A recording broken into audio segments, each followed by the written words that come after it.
बोलिए सद्गुरुदेव भगवान की, गुरु माता की जय, भगवान भोलेनाथ की जय, माता कामाख्या की जय, सभी संतों की जय, गौ माता की जय, बोलिए सच्चे दरबार की जय, करोली शंकर महादेव की जय, हर हर हरे महादेव।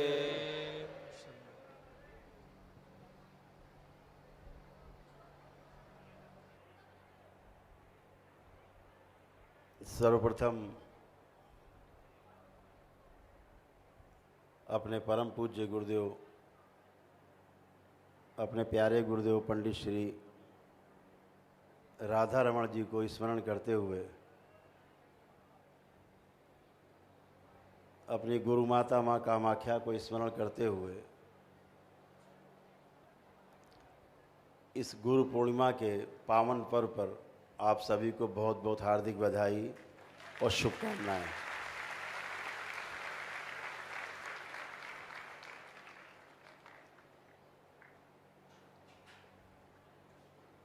आज का दिन बहुत मुश्किल से लोग इसके महत्व को समझ के वो जी पाते हैं और जीवन में उतार पाते हैं। ये एक अद्भुत दिन है, अद्भुत दिवस है गुरु पूर्णिमा का।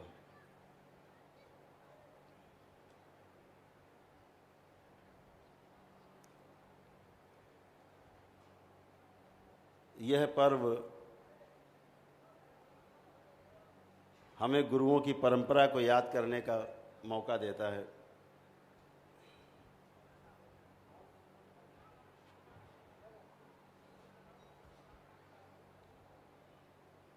और हमें प्रेरणा देता है शिष्यत्व ग्रहण करने का। और शिष्यत्व ग्रहण करते ही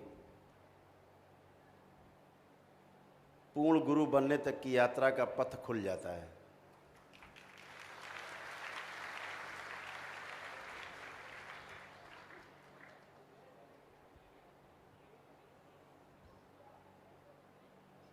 पूर्ण होने का मतलब है समाप्त हो जाना, पूरा हो जाना।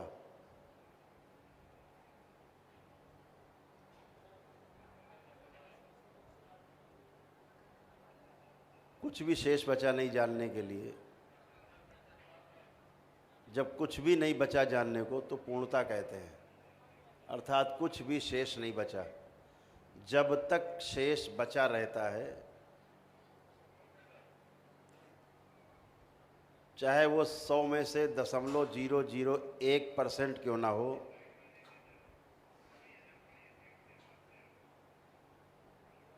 तब तक बार बार इस पृथ्वी पर जन्म लेना पड़ता है।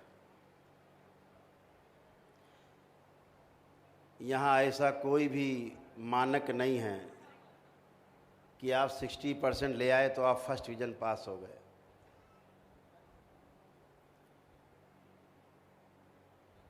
गुरुओं की राह पे चलने वालों को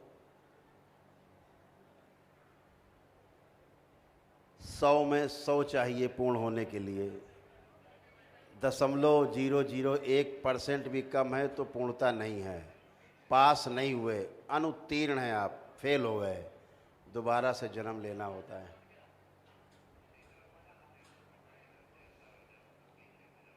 यहाँ कोई कि 60% पा गए तो फर्स्ट डिवीज़न हो गए, कोई डिवीज़न नहीं है यहाँ,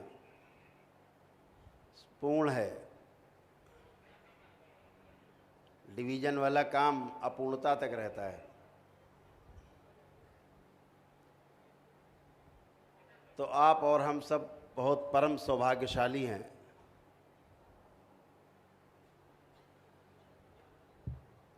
कि हम लोगों को इसी जन्म में, इसी शरीर यात्रा में हमारे परम पूज्य गुरुदेव पंडित श्री राधा रमण जी मिश्र हमारे पथ प्रदर्शक हैं, हमारे साथ हैं, हम उनके साथ हैं।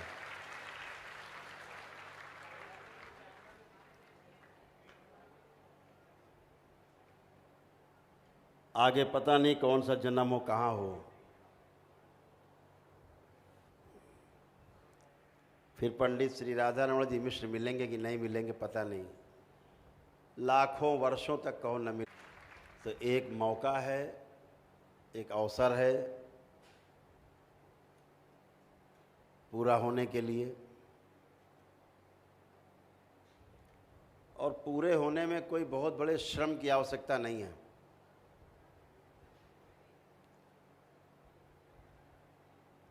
अधूरे बने रहने के लिए श्रम करना पड़ता है, लेकिन पूरा होने के लिए, पूर्ण होने के लिए विश्राम की आवश्यकता है।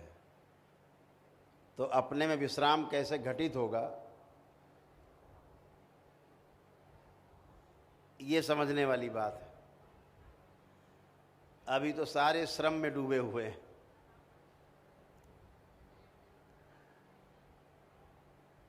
कहा गया ना कि राम काज कीने बिना मोहि कहाँ विश्राम। विश्राम तभी होगा जब राम काज पूरा हो जाएगा।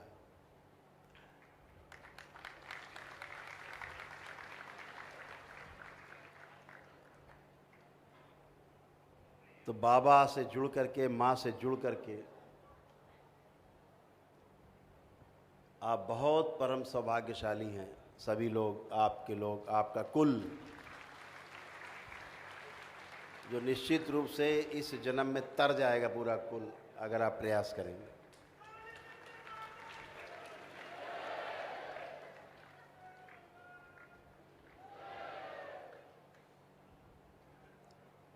बहुत लोगों को लगता है कि इस करौली शंकर महादेव के दरबार का जो आविर्भाव है, जो दरबार बना, तो शायद इसीलिए है कि लोगों के रोग कष्ट हटाने के लिए है। बिल्कुल ऐसा नहीं है। ये दरबार इसलिए बना कि ताकि आप जैसे लोग यहाँ पैदा हो सकें और लोगों के कष्ट और दुख हटाएं, इसीलिए पैदा हो।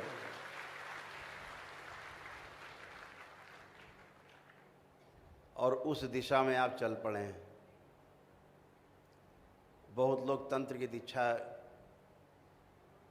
ले रहे हैं, हजारों की संख्या में लोग ले चुके हैं तंत्र की दीक्षा, मंत्र की दीक्षा। महादेव के दरबार का जो आविर्भाव है, जो दरबार बना, तो शायद इसीलिए है कि लोगों के रोग कष्ट हटाने के लिए है। बिल्कुल ऐसा नहीं है। ये दरबार इसलिए बना कि ताकि आप जैसे लोग यहाँ पैदा हो सकें और लोगों के कष्ट और दुख हटाएं, इसीलिए पैदा हो।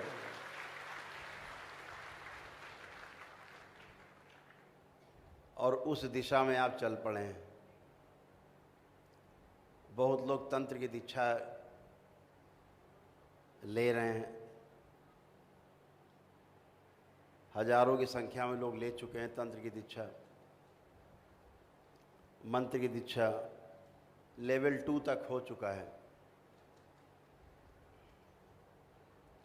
लेवल 3 की तंत्र की दीक्षा का आज निर्णय होना है रात्रि।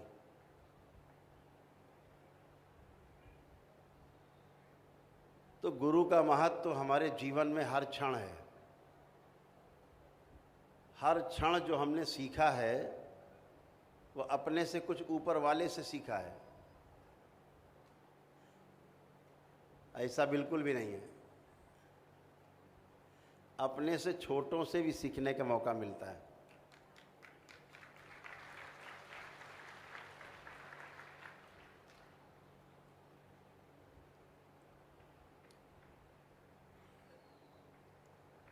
और छोटे हमें जो सिखा जाते हैं ना,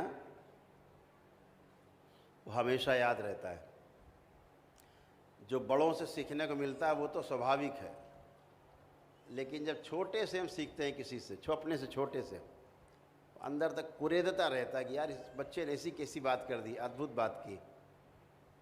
वो हमेशा कोसता रहता है, हम अपने से छोटों से भी सीखते हैं।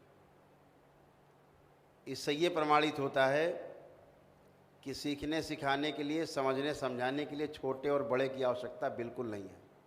ऐसा कोई मापदंड नहीं है कि समझाने वाला बड़ा हो कि छोटा हो, अमीर हो कि गरीब हो, पैसे वाला हो कि गरीब आदमी हो, कमज़ोर हो कि ताकतवर हो, ऐसा कुछ भी नहीं है।